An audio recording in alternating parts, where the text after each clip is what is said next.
అండి, welcome to our channel Srileha vlogs. ఈరోజు మనం 10th క్లాస్ కెమిస్ట్రీ చాప్టర్ 2 ఈ కెమికల్ ఈక్వేషన్స్ చూసుకుంటున్నాము. సో కెమికల్ ఈక్వేషన్స్లో మనము మెయిన్గా చూసుకునేది ఏంటంటే how to balance chemical equations. Mole concept problems ఉంటాయి, అసలు కెమికల్ ఈక్వేషన్స్ అంటే ఏంటివి అనే దాని గురించి చూద్దాం. ఈ చాప్టర్లో ఇదే ఉంటుంది మనకి మెయిన్గా. Okay, chemical equations. Okay, changes అనేవి 2 టైప్స్ అండి, physical changes and chemical changes. Chemical change అనేది పర్మనెంట్ చేంజ్ అనమాట. ఫిజికల్ చేంజ్ అనేది temporary change. A physical change is reversible, chemical change is irreversible. మనము ఫిజికల్ చేంజ్కి ఒక ఎగ్జాంపుల్ తీసుకుందాం. ఇప్పుడు మనము వాటర్ని ఫ్రిడ్జ్ లోపల పెడితే అది ఫ్రీజ్ అయ్యి ఐస్ అవుతుంది. ఐస్ని మళ్ళీ మనం బయట పెడితే అది మెల్ట్ అయిపోయి మళ్ళీ వాటర్ లాగానే అవుతుంది. సో ఇది రివర్సబుల్, అటు అవుతుంది ఇటు అవుతుంది. కానీ మనం ఫిజికల్ చేంజ్లో ఏమో దాన్ని మనం సాలిడ్ లిక్విడ్ అయితే లిక్విడ్ సాలిడ్గా అవుతుంది అనేది ఉంది. కానీ ఇప్పుడు కెమికల్ చేంజ్లో అలా కాదు. పేపర్ని మనం బర్న్ చేస్తే అది బూడిదలా మారుతుంది. అది ఇప్పుడు కొత్త సబ్స్టెన్స్ ఫామ్ అయినట్టే. ఇక్కడ మళ్ళీ ఫిజికల్ చేంజ్లో కొత్త సబ్స్టెన్స్ అనేది ఫామ్ కాదు. ఇప్పుడు ఆ పేపర్ బంద్ చేసిన దాన్ని మళ్ళీ దాన్ని రివర్స్ చేయలేం కదా, అది బర్న్ అయి న్యూ సబ్స్టెన్స్గా ఫామ్ అవుతుంది. ఇది కెమికల్ చేంజెస్ ఇంకా ఫిజికల్ చేంజెస్కి డిఫరెన్సెస్. మనకి ఇక్కడ కొన్ని ఉన్నాయి. ప్రాసెస్ ఆఫ్ డైజెషన్ వచ్చేసి కెమికల్ చేంజ్ అండి. బర్నింగ్ ఆఫ్ క్రాకర్స్ కూడా. The process of respiration, ripening of mangoes, powdered lime added to water, ఇవన్నీ కూడా మనకి ఇక్కడ కనిపించేవన్నీ కూడా కెమికల్ చేంజెస్. ఇక్కడ మనకి కింద క్వశ్చన్ కూడా ఉంది. What do you notice? Are they physical change or chemical change? Are they permanent changes or temporary changes? ఇవన్నీ కూడా పర్మనెంట్ చేంజెస్ అండి. ఇవన్నీ కూడా కెమికల్ చేంజెస్సే, ఇవి మళ్ళీ రివర్స్ కాలేవు. నెక్స్ట్ మనకి ఇప్పుడు యాక్టివిటీస్ చూద్దామండి. మనకు ఇప్పుడు ఉన్న దాంట్లో ఫస్ట్ యాక్టివిటీ చూద్దాము. Take about 1 gram of quick lime. Quick lime అంటే calcium oxide in a beaker. Add 10 ml of water to this. Touch the beaker with your finger. What do you notice?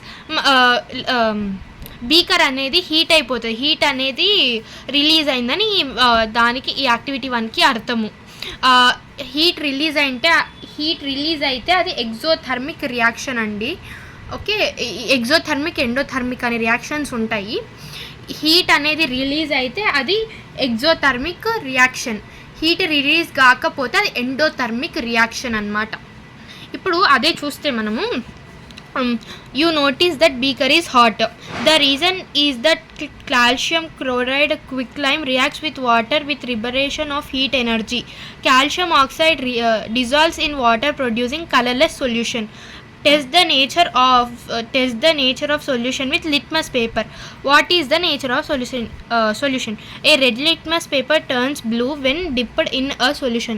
A blue litmus does not change its color, hence the solution is basic solution. So ఇదంతా explanation ఉందన్నమాట. Heat అనేది produce అయితే అది exothermic reaction అనేది ఈ యాక్టివిటీలో చెప్పదగింది. Activity 2. ఈ activity 2లో మనకు కావాల్సిన కొన్ని ఐటమ్స్ కూడా ఉంటాయి. Sodium sulphate, barium chloride, water and beaker. ఈ ఎక్స్పెరిమెంట్కి కావాల్సింది. Activity 2. Take about 100 ml of water in a beaker and dissolve a small quantity of sodium sulfate. Sodium sulfate chemical formula వచ్చేసి Na2SO4. Take about 100 ml of water in another beaker and dissolve a small amount of barium chloride. Barium chloride chemical formula వచ్చేసి BaCl2. Observe the colors of the solution obtained. What are the colors of the above solution? Can you name the solution obtained? Add Na2SO4 solution to BaCl2 solution and observe. What do you notice? Any change on mixing this solution అనేది question అడిగిండ్రు మనకి. ఇదొక chemical change అండి. ఇక్కడ observe అయింది chemical change. ఇవి రెండు mix చేస్తే మనకు వచ్చింది ఒక కలర్లెస్ సొల్యూషన్ అంతే. దీనికి ఈ ఎక్స్పెరిమెంట్కి కెమికల్ ఈక్వేషన్ రాయమంటే కూడా రాయాలి మనము.